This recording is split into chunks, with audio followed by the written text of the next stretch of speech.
Friends and families, welcome to Living Life with a Twist, and this is my twist on keto, vegan keto bread recipe that is made with yeast, no eggs. I'm allergic to eggs. Keto is nothing but very, very heavy on egg usage, but this is a yeast bread, made with almond flour, coconut flour, all different kinds of things. So I am going to, as you can see, my husband and my family has already gotten into this bread. It is so wonderful. It is yummy. I'm telling you, it tastes like real bread. Look at that. Tastes like real bread. Put a little of some Kerrygold on there.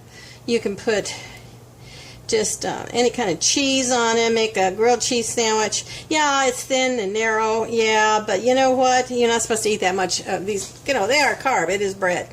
So, but it is yeasty and wonderful. And let's get to it and show you how it's done. Get right to putting this recipe for this vegan keto yeast bread. No eggs, and as I said in the intro, I'm allergic and keto is nothing but eggs. Eggs intensive, that is. Anyway, so here's what you need, and of course the directions and the yeast, all this stuff will be below. So, but we're going to start with water, filtered water, and this the water has to be so the yeast will bloom 105 to 110 degrees. And I have this I love this thing. You don't have to stick any stick in there. It just reads it. And it's 106. So that's perfect.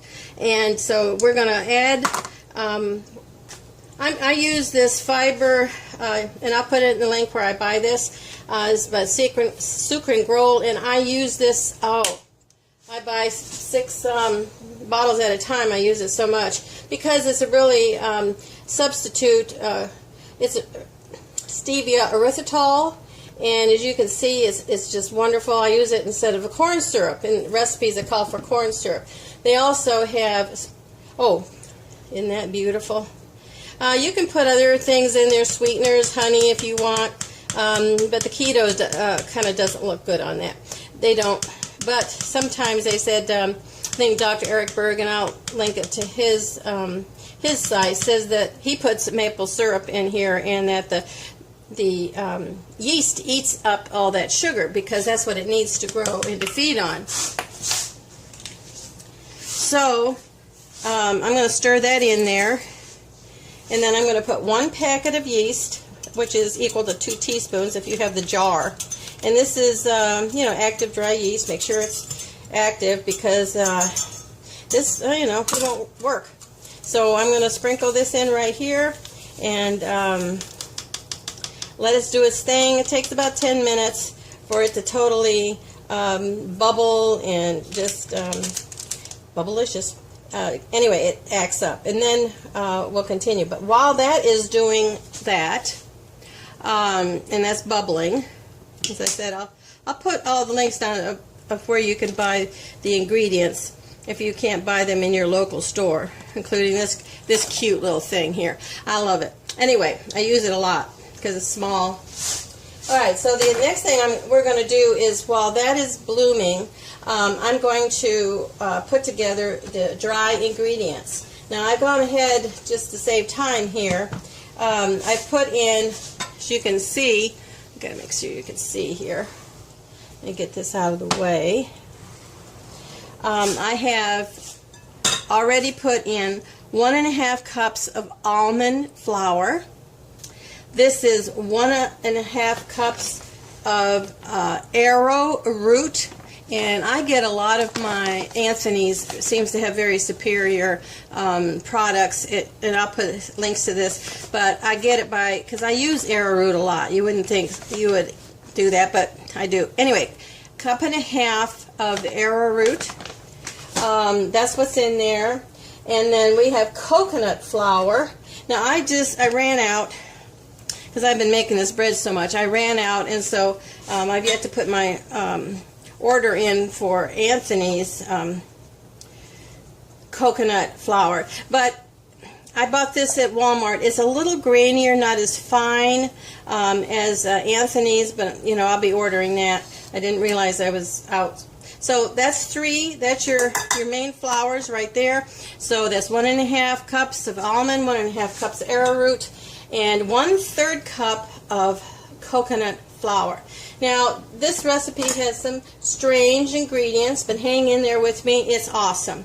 This is 2 tablespoons of Kraft Parmesan cheese. It's the powder kind. It's not the shredded. And it's two tablespoons of that. And then the last thing of our, one of the last things is salt. And I use the pink Himalayan salt. And that's going to 1½ teaspoons of salt. Use sea salt, use whatever salt. I just happen to have Himalayan salt. Now the last thing I do, and this is optional, but I put in, because I want the yeast to continue to feed and grow, I put in pure, this is an organic stevia erythritol blend, and I buy this at, you can also get this at Amazon or Walmart, but I'm going to put a tablespoon. My husband really likes a little sweeter, more flavorful bread, and I'll tell you, you know, when you're on the keto diet, it really want the bread, because you're losing a lot of the bread. Okay, so we're going to make sure that all mixes up, and meanwhile we're going to wait on, it's getting there, it's frothing, but it's not quite there, so I'll come back when we're ready to move on with the yeast mixture, and then we'll put on, hang on there. Okay, well, maybe I can put it in here. Okay, as you can see, it's really bubbling, and it's eating all that up. So I'm just going to finish this off because it's close.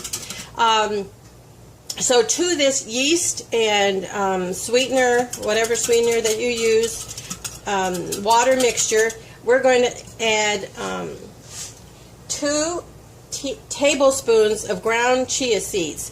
Now, I grind my own, and so in your coffee, you know, grinder, spice grinder, or magic bullet, or whatever you have, and so that's going to go in. We'll mix that up. This is what gives your bread structure, because there's no gluten. Okay. No egg. Okay, and the last is 3 tablespoons of Psyllium husk. And you can get that. Anthony's also makes that. And so I'll put, as I said, I'll put all that. I really enjoy their products. They're excellent. And, okay, can you see how that is? Check, yeah. See, it's all getting really thick, like a gel.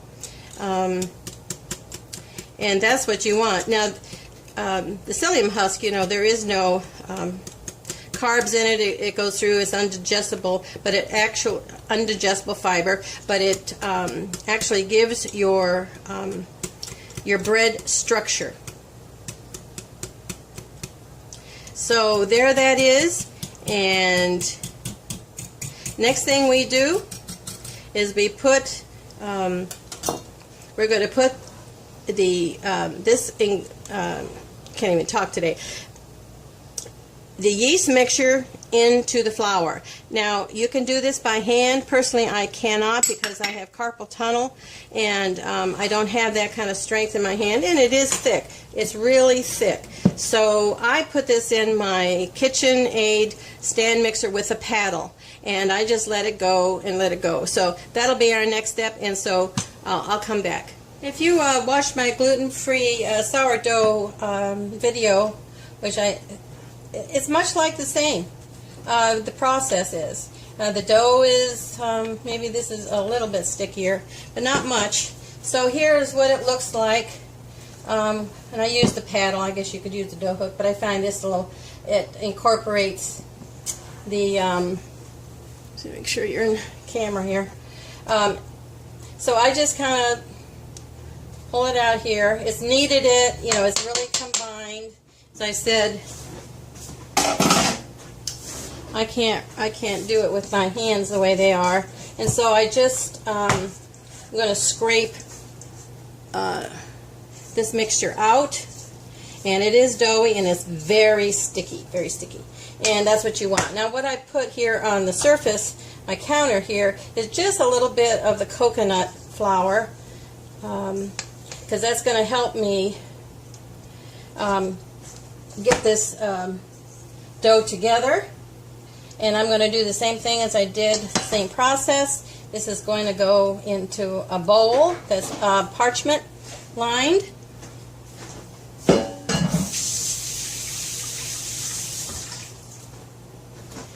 And either you can wet your hands. I don't have my hands wet because I'm going to be using this. And all you're doing is kind of just gathering it together. So this is your bench flour, is the coconut flour. And we're just kind of putting it together here into a ball. You're not really kneading it as much as you are gathering and getting any air bubbles out. We don't want air bubbles. But you can see how nice that dough is. And it's going to rise, and it's going to be absolutely wonderful. I know there's several unusual ingredients into this, but boy, this makes such a wonderful bread that anyway, so you're just using it to make this. And I'll get my bowl. Be right back. I'm going to show you how I prepare my bowl. I didn't do this tip in the gluten-free one, but this is how I prepare my glass bowl. This bread is actually going to go into the cast iron Dutch oven. I always spray the bottom of the bowl because it's going to get humidity as it rises. Then I put this over, check here, yep, see, the bowl. And then I take another bowl. And so all I have to do is kind of push it down like this. And because I find it very hard to get that just right. And I'd rather do it before I put the bread in. And then I just give it a haircut. Okay, just give it a trim, and all you have to do is be ready.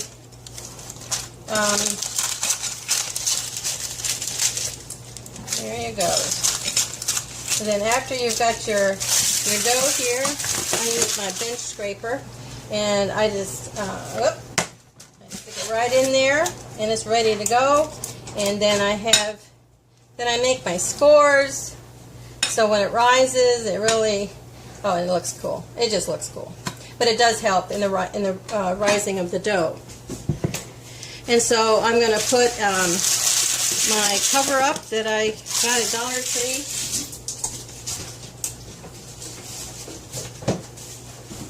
I use these over and over again. And I just put up this week, and I'll put that in there so you can get it too, how to make your own plastic tree, because I do wash these and dry them and use them over and over. So this is ready now, and I'm going to set this for an hour and a half, 2 hours, until it doubles in size, and you'll know, and then we'll take it from there. See you in a bit. You can see the bread has risen and doubled in size, and it's ready to go into the Dutch oven.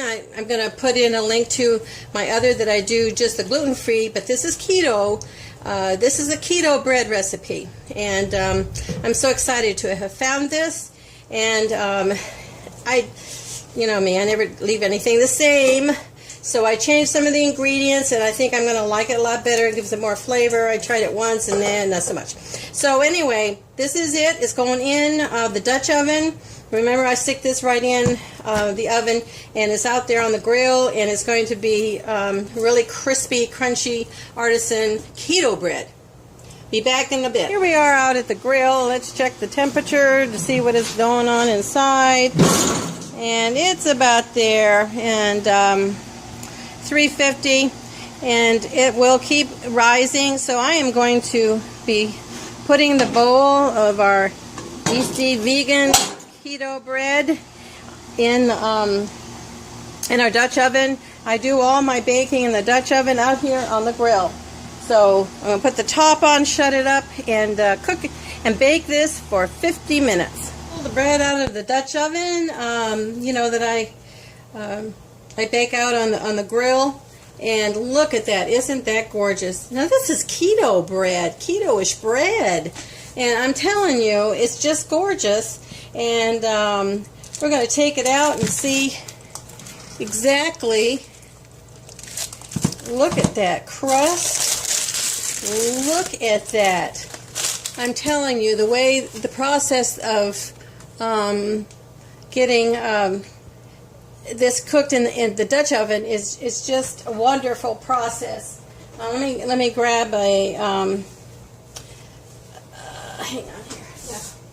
Okay, my husband went to get it. A rack here so I can put it down. So here it is, and it's just beautiful. It's crispy. It looks like it's regular artisan bread, and listen to that. Listen to the hollow. I'm going to let this cool, and then we're going to cut into it, and we'll be right back. Our bread has cooled, and a tip that I might have for you, even with my other bread, is that after it's cooled, I throw it in the freezer because I find it a lot easier to cut the next day or later. But I want to show you the crumb. Look at this. This doesn't look like any other keto bread out there. This is marvelous, marvelous crumb, and it's just fabulous, fabulous. It looks like artisan bread, and it's got a nice crust on it. And I hope you try this recipe because it's yummy, and you can toast it. I like it toasted. Even with the other gluten-free bread that I make, I love it toasted. But that's a tip. After it's in there, freeze it. And then when you pull it out, thaw a little bit, and then it cuts much easier because it's really dense inside. But on the outside, it's really so good. So try it, like it, subscribe to us. We're continuing to put out recipes and things out there that we've tried and tweaked, and we're all about modifying on this channel because that's the twist of it, you know, living life with a twist. And we love you all, and make sure you subscribe and like, and we'll see you in the next video.